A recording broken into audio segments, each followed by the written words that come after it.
Third and final point here under Recruitonomics before we move on to more of the benchmark stats is inflation. Now, inflation for consumers, the consumer price index is at a 40-year high. And we all feel that personally in terms of food cost, fuel cost, and so on.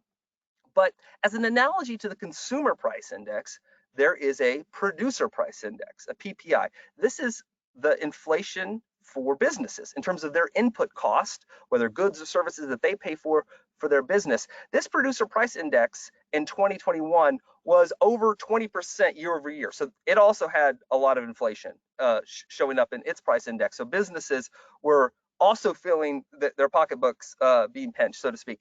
But the key thing here that I'm showing you is that there's a sub-index for the producer price index called internet advertising sales. And so this is whether it's Google or Facebook or a job board like Indeed, this is a price index that shows you what businesses pay for online advertising. And the remarkable thing about this chart is that for a decade before the pandemic, online ad costs for businesses were declining.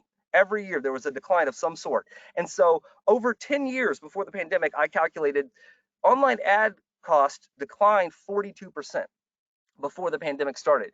And then something happened. This index reversed course in 2021.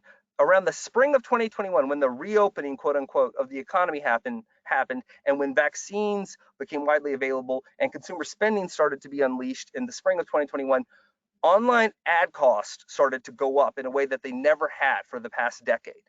And this surge of inflation is not just manifesting itself in terms of what you pay for gas, it's also manifesting itself in terms of business costs for online advertising, including job ads. So those are the three key factors explaining these benchmark metrics of CPC and CPA